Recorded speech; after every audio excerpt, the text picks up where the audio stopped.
P27 న్యూస్కి స్వాగతం. రంగారెడ్డి జిల్లా Shamshabad zone excise police station పరిధిలోని ఆరంఘర్ చౌరస్తా బృందావన్ హోటల్ సమీపంలో గంజాయి విక్రయిస్తున్న గజన్లాల్, ప్రదీప్ కుమార్ అనే వ్యక్తులను విశ్వసనీయ సమాచారం మేరకు పోలీసులు అదుపులోకి తీసుకున్నారు. పట్టుబడ్డ నిందితులలో ఒకరు అయిన గజన్లాల్ రైస్ మిల్లో పనిచేస్తూ ఒరిస్సా బరంపూర్లో కిలో గంజాయి 10,000 చొప్పున ఖరీదు చేసి రైలు ద్వారా హైదరాబాద్కి తెచ్చి మరొక నిందితుడు ప్రదీప్కి ఇచ్చేవాడు.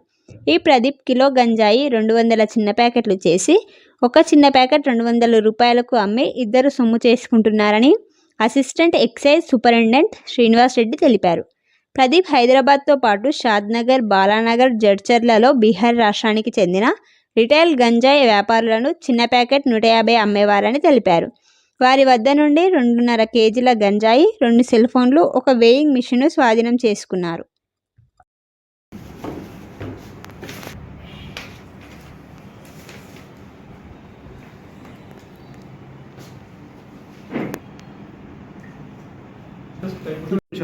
ఇది చేసిన గంజాయి 2.3 కిలోలు, అంటే 2 కిలోల 300 గ్రాములు. ఇక్కడ మన వాళ్ళు పర్చేజ్ చేసింది 23,000, అమ్మే రేటు దాదాపు 1 lakh. Good morning all.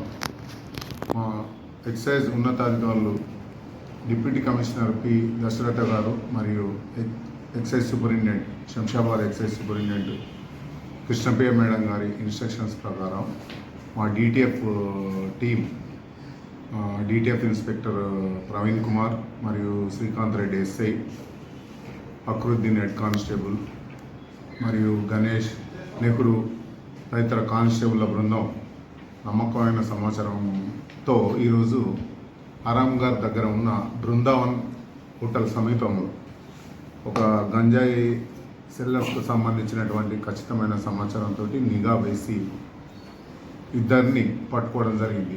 వారు బీహార్ రాష్ట్రానికి సంబంధించినటువంటి భజన్లాల్ అనే ఒకరు, ప్రదీప్ కుమార్ అనే అతను ఇంకొకరు. వీళ్ళిద్దరు ఏంటంటే గంజాయి వ్యాపారం చేస్తూ ఉన్నారు. ఈ భజన్లాల్ అనేట ఆయన యాక్చువల్గా ఒక రైస్ మిల్లులో వర్కర్.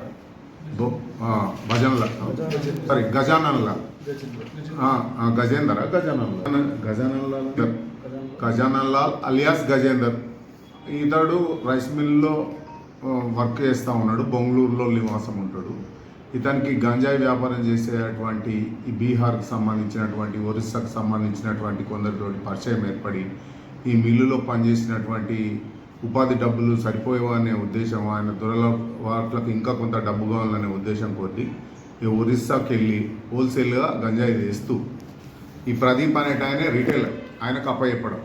ఈయన డ్యూటీ అక్కడ కిలోకు 10,000 చొప్పున తెచ్చి ఇక్కడ ఇతనికి అప్పచెప్పి ఆ కిలోని 200 ప్యాకెట్లు తయారు చేసి ఒక్కొక్క ప్యాకెట్ను దాదాపు 200 రూపాయలకు, అంటే 200 ప్యాకెట్లు ఇంటూ 200 రూపాయలు, 5 గ్రాముల ప్యాకెట్ 40,000 రూపాయలు వస్తాయి ఒక 10,000 పెట్టుబడికి.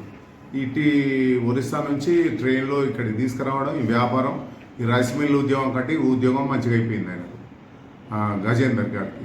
ఆయన ఏం చేసిందంటే మళ్ళీ ఈ ప్రదీప్ను ఏజెంట్గా పెట్టుకుంటే ఈ ప్రదీప్ అనేటోడు 150 కోట్ల అమ్మినా 30,000 కలెక్ట్ అవుతుంది. అంటే ఈ 10,000 పెట్టుబడితోటి 20,000 అక్రమంగా, అంటే వాళ్ళు 1 కిలో లేరు తెచ్చినప్పుడు 4 కిలోలు, 5 కిలోలు, 10 కిలోలు దాని వెసులుబాటు బట్టి. సో వాళ్ళని మంచి ఇన్ఫర్మేషన్ తోటి మా టీం పట్టుకోవడం జరిగింది. మా టీమును అభినందిస్తూ ఉన్నాం ఈ సందర్భంగా. అదేవిధంగా వారిని అరెస్ట్ చేస్తూ వారి దగ్గర నుంచి 2 సెల్ ఫోన్లు, ఒక వేయింగ్ మిషన్ కూడా స్వాధీనం చేసుకోవడం జరిగింది. గంజాయి అమ్మకము మరియు వినియోగంకు సంబంధించి ఎలాంటి ఇన్ఫర్మేషన్ ఉన్నా మీడియా మిత్రులు మాకు అందజేయవలసిందిగా కోరడం జరుగుతూ ఉన్నది. గంజాయి కానీ మత్తు పదార్థాల నిర్మూలనకు రాష్ట్రం కట్టుబడి ఉన్నది. మన గౌరవ ముఖ్యమంత్రి కానీ, ప్రభుత్వం కానీ, మా ఎక్సైజ్ ఉన్నతాధికారులు కానీ